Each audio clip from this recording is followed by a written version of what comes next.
पर मैं चिराग आपसे बहस करना चाहती हूँ। आपने ये कहा कि जातिगत जनगणना जरूरी है। बिहार में तो जातिगत जनगणना हो चुकी है चिराग, अब तक ऐसा क्यों? उधर वहां जातिगत जनगणना के बाद ऐसा क्या हो गया?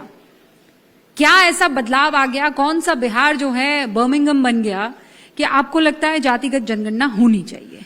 अब मुझे ऐसा क्यों लगता है, ये सवाल अगर आप समझेंगी तो मुझे लगता है आपको समझ में आएगा कि वो बर्मिंघम बनाने के लिए जातिगत जनगणना का मैं जिक्र नहीं कर रहा हूं।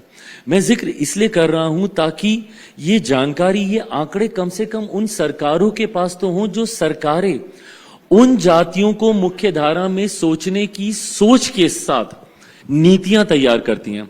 Until unless you will not know the population कि भाई उस फलाना जाति की आबादी कितनी है, आप उसके लिए जो राशि आवंटित करते हैं उन योजनाओं में, कैसे आप उसका हिसाब लगा पाएंगे? कितनी सरकारें हैं, केंद्र की हो, अलग अलग राज्यों की सरकार हो, भारत में संघीय ढांचा है, राज्य सरकारों की एक अहम भूमिका है इसमें। कितनी राज्य सरकारें हैं जो अलग अलग राज्यों में अनुसूचित जाति के लिए, अनुसूचित जनजाति के लिए, पिछड़ा वर्ग से आने वाले लोगों के लिए, अल्पसंख्यक समाज के अलग अलग धर्मों से आने वाले लोगों की को मुख्य धारा के साथ जोड़ने की सोच के साथ नीतियां बनाते हैं। अब उन नीतियों में आप राशि जब आप आवंटित करते हैं, आपको कैसे पता कि आबादी क्या है, कितनी राशि की जरूरत है? कई बार माननीय न्यायालय ये आंकड़े आपसे मांगता है अलग अलग विषयों पर कि आबादी क्या है। सरकारों के पास ये आंकड़े नहीं है। मैंने हमेशा इस बात को भी कहा है कि जब मैं चाहता हूं कि भाई जातीय आधार पर जनगणना होनी चाहिए, मैं सार्वजनिक करने का मैं पक्षधर नहीं हूं, बट जो सरकार नीतियां बनाती हैं, एटलीस्ट ये डेटा उन सरकारों के पास होना चाहिए, ये मेरी सोच रही है। तो जो राहुल गांधी कह रहे हैं, जो विपक्ष कह रहा है, जो इंडिया ब्लॉक कह रहा है, वही चिराग पासवान कह रहे हैं, या दोनों के कहने में कोई अंतर है? मुझे नहीं पता कि वो लोग किस सोच के साथ ये कह रहे हैं, वो लोग क्यों इस चीज को कहना चाह रहे हैं। मेरी जो सोच है कि भाई जब आप किसी को मुख्य धारा के साथ जोड़ने का आप जिक्र करते हो तो you should have a clear data with you.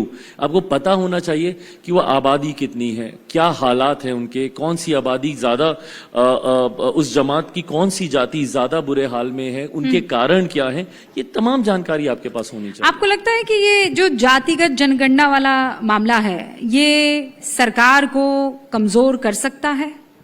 क्योंकि इसी पर मजबूती के साथ विपक्ष उनको घेरने की कोशिश कर रहा है। देखिए, विपक्ष घेरने का प्रयास आज से नहीं, पिछले 10 सालों से कर रहा है। इस सरकार को कोई कमजोर करे या मेरे प्रधानमंत्री नरेंद्र मोदी जी को कोई कमजोर कर सके, मुझे नहीं लगता कि फिलहाल ऐसी कोई ताकत खड़ी हुई है या हो पाएगी। मेरे प्रधानमंत्री जी की सोच देश को लेकर, देश की प्रगति को लेकर, 2047 तक विकसित भारत को बनाने को लेकर, ये तमाम बातों में क्लैरिटी मेरे प्रधानमंत्री जी के पास इतनी ज्यादा स्पष्टता है कि मुझे नहीं लगता कि कोई उन्हें कमजोर कर सकते हैं। ये विषय चर्चा के लिए जरूर आते हैं और चर्चा होगी, अंतोगत्वा जो देश के हित में होगा, राष्ट्र हित में होगा, वो फैसला ये सरकार भी लेगी। आप ये कह रहे हैं कि प्रधानमंत्री नरेंद्र मोदी का कॉन्फिडेंस इंटैक्ट है? वो अब की बार 400 पार वाला जो नारा दिया गया था, वो जब जमीन पर नहीं उतर कर आया, तो वो सरकार उतनी आपको मजबूत आज की तारीख में दिखाई दे रही है? सरकार उतनी ही मजबूत है, और अगर किसी के मन में कोई शंका है तो एज एन अलाय मैं इसको दोबारा से सीमेंट करके बोलना चाहूंगा कि सरकार भी उतनी मजबूत है, मेरे प्रधानमंत्री भी उतने ही मजबूत है, रादर इस बार और ज्यादा मजबूत है। 3 बार देश के प्रधानमंत्री बनने का अनुभव कितने लोगों के पास रहा है? ऐसे में उनका अनुभव उनके कॉन्फिडेंस को, उनकी मजबूती को और ज्यादा बढ़ाता है।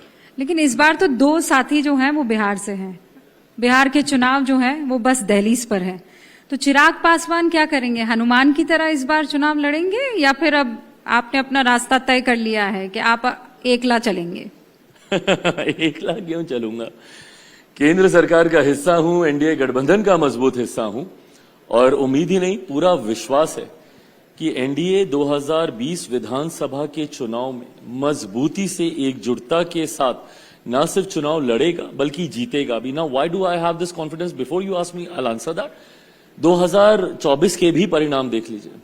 बिहार उन राज्यों में रहा है जिसने विपरीत परिस्थिति में, जहां पर फॉल्स नैरेटिव विपक्ष ने खूब गढ़ने का प्रयास किया, जिसका लाभ कुछ राज्यों में हुआ, बिहार के बगल के राज्यों में विपक्ष को उसका लाभ भी मिला, उत्तर प्रदेश जैसे राज्यों में, बट बिहार ने पुनः मोर और लेस वैसा ही बेहतरीन प्रदर्शन 2024 लोकसभा चुनाव में भी करके दिखाया, और इसी को हम लोग रेप्लिकेट करेंगे 2025 के विधानसभा के चुनाव में भी। नहीं, पर वो तो आपने बता दिया कि रेप्लिकेट करेंगे, पर मैं ये समझना चाह रही हूं कि आप कितनी सीटों पर चुनाव लड़ेंगे, किसके साथ लड़ेंगे, अकेले लड़ेंगे? अब तो मामला प्रशांत किशोर वाला भी आ रहा है सामने, उनकी पार्टी भी मैदान में उतर रही है, तो ऐसा तो नहीं होगा कि so I can answer few questions. कैसे लड़ेंगे?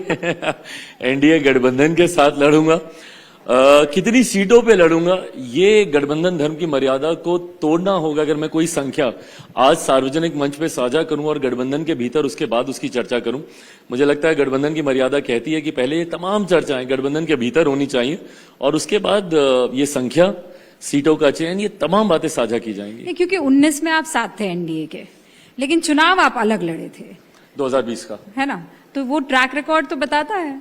पर वो परिस्थितियां अलग थी। वो 2 साल मेरे लिए काफी अलग अनुभव वाले रहे। उसी साल मैंने अपने पिता को खोया। 2020 विधानसभा का चुनाव था, वही समय था जब right and during the elections I lost my father. First phase का नॉमिनेशन चल रहा था when I lost him and वो परिस्थितियां अलग थी, वो फैसले अलग सोच के साथ लिए गए थे। पर आज की तारीख में मुझे लगता है जब एक मजबूत गठबंधन का हम लोग हिस्सा हैं, मजबूत नेतृत्व केंद्र में भी है, बिहार में भी है, तो मुझे नहीं लगता कि चीजों के बिगड़ने का कोई कारण होगा।